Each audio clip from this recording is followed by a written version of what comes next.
نحمده ونصلي ونسلم على رسوله الكريم أما بعد فأعوذ بالله من الشيطان الرجيم بسم الله الرحمن الرحيم مولاي صل وسلم دائما أبدا على حبيبك خير خلق كلهم. اللہ رب العزت کا بے پایہ لطف و کرم اور احسان عظیم ہے کہ جس نے ہمیں آج کی بابرکت محفل میں اکٹھے ہونے کی توفیق عطا فرمائی. سب سے بڑھ کر یہ کہ ہمیں دولت ایمان سے بہرہ مند فرمایا. آج ہم گفتگو کریں گے کہ کیا قبرستان میں قرآن مجید کی تلاوت کی جا سکتی ہے یا کہ نہیں، کیونکہ سوشل میڈیا پہ یہ بہت زیادہ وائرل بھی ہے اور ہمارے نوجوان یہ سوال پوچھتے ہیں. سو آج ہم اس حوالے سے گفتگو کریں گے. قبرستان میں جا کے قرآن مجید کی تلاوت نہیں کرنی چاہیے. یہ جو موقف ہے وہ حدیث پیش کرتے ہیں کہ آقا علیہ السلام نے ارشاد فرمایا کہ گھروں میں سورہ بقرہ کی تلاوت کیا کرو اور اپنے گھروں کو قبرستان مت بناؤ. وہ اس حدیث کو لے کے یہ کہتے ہیں کہ لہٰذا قبرستان میں جا کے قرآن مجید کی تلاوت نہیں کی جا سکتی. یہ آقا علیہ السلام کے فرمان کے مطابق منع ہے. جبکہ محدثین نے اس حدیث مبارکہ میں کلام کیا ہے اور جو انہوں نے معنی و مفہوم بیان کیا ہے وہ میں آپ کے سامنے رکھتا ہوں.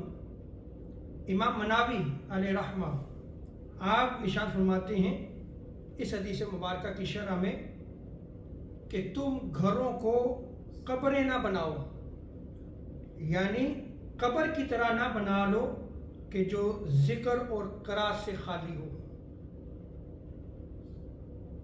یہ اس کا اصل معنی و مفہوم ہے کہ جیسے قبرستان میں نہ کوئی ذکر ہوتا ہے نہ کوئی قرآن مجید کی تلاوت ہوتی ہے، وادی خاموشاں ہیں. اس طرح نہ کرو بلکہ اپنے گھر میں سورہ بقرہ کی تلاوت کیا کرو. اس کی خیر و برکات ہے. یہ اس کا معنی و مفہوم ہے. اب اس کی تفصیل کہ کیا قبرستان میں جا کے قرآن مجید کی تلاوت کی جا سکتی ہے یا کہ نہیں، تو یہ یاد رکھ لیں کہ قرآن مجید کی تلاوت قبرستان میں جا کے کی جا سکتی ہے. اس میں احادیث بھی جو ہے وہ نقل کی گئی ہیں، محدثین نے باقاعدہ کلام بھی کیا ہے اور آقا علیہ السلام کے فرامین بھی اس حوالے سے موجود ہیں. سو مختصراً میں آپ کے سامنے جو ہے وہ اس کا بیان رکھوں گا.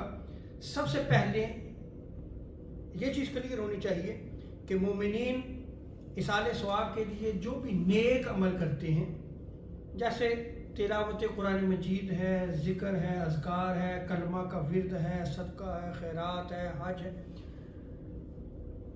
یہ جو اس کا ثواب جو ہے وہ دوسرے مومن کو پہنچایا جاتا ہے، یہ ازرو شرع جائز ہے.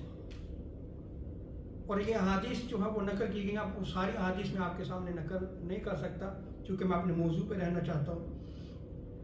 اور یہ جتنی بھی احادیث نقل کی گئی ہیں اس میں کوئی قید نہیں لگائی گئی کہ یہ قرآن مجید کی تلاوت جو ہے تم قبرستان میں جا کے نہیں کر سکتے